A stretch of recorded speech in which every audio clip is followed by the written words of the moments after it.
planning a trip to Europe, many travelers want to see as many sites as possible, but constantly moving and living out of a suitcase can be challenging.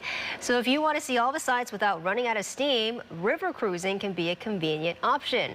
Travel writer Dana Revman joins us live now with some options. Good morning.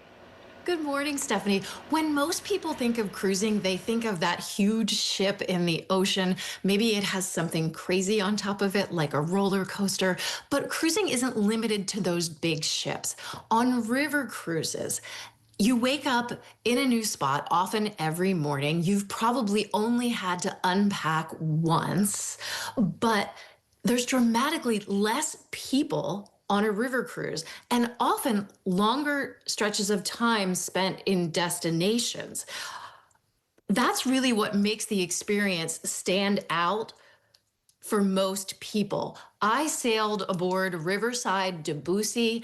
At its maximum, the ship carries just 110 passengers. Staff take care of all of the logistics from airport transfers to shore excursions.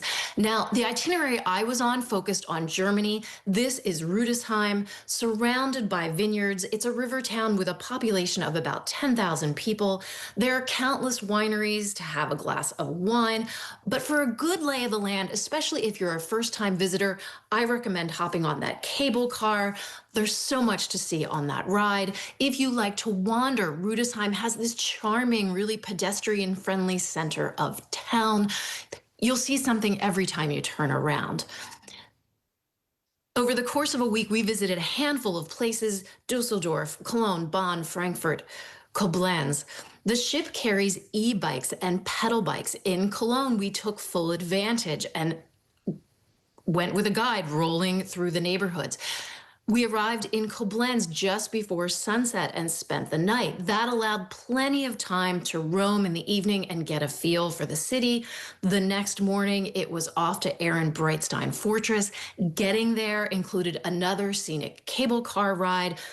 Again, stunning views of the city, and this time we got views of both the Rhine and the Mosel rivers. But arguably the favorite part of this itinerary is a beautiful stretch of the Rhine River where you never leave the ship. The upper middle Rhine Valley, sometimes referred to as the Rhine Gorge or Castle Alley, it's a UNESCO World Heritage Site. There are more than 40 medieval castles, vineyards, a seemingly never-ending supply of just pretty riverfront villages. We had a beautiful day in the 70s. I don't think many of the passengers ever left the top of the ship. You just had plenty of moments where there was often something to look at, take in all sorts of sweeping views, and just enjoy being in the sunshine. Now, the sailing I was on focused on Germany, but it's really important to note there are a lot of itineraries available. In 8 days, you could visit multiple countries: France, Germany, Switzerland. So many great ways to utilize all of those vacation days. Yeah, very nice. And I will say that I had a chance to do a river cruise with my parents back in May, and we did see we were on the Rhine and we saw the castles. Gorgeous. I couldn't believe how many historical structures were out there.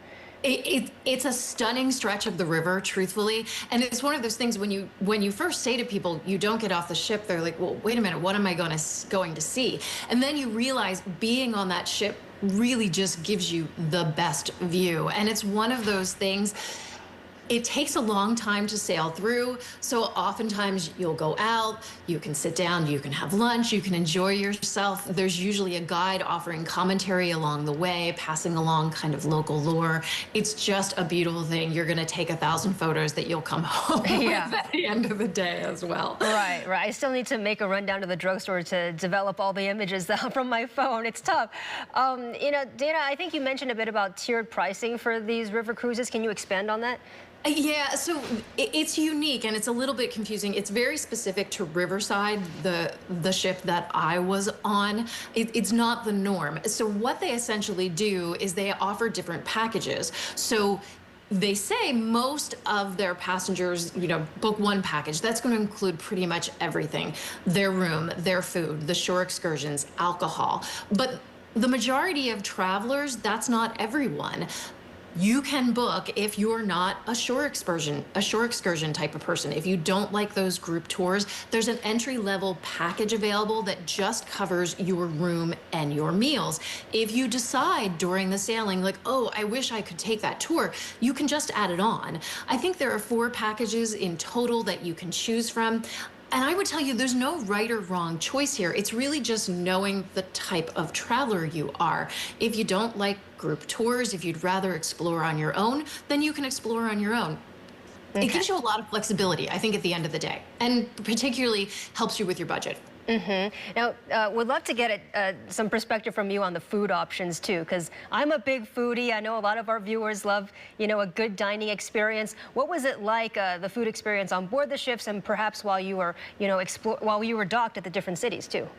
Absolutely. I mean, I think there's a lot of advantages here. What happens when you dock in a city and you go on a tour with a tour guide, you're getting someone who lives in the city. So, for example, in Koblenz, the tour guide was very quick to point out his favorite coffee shop, his favorite place to take his kids to get ice cream, his favorite restaurant for Italian food in Koblenz. So you have advantages like that, which are great. That said, there's so much food on the ship to choose from. You could eat 24/7 on the ship. And the ships offer great opportunities to taste new things, culturally significant dishes to where you're visiting. There's lots of options. The food is delicious.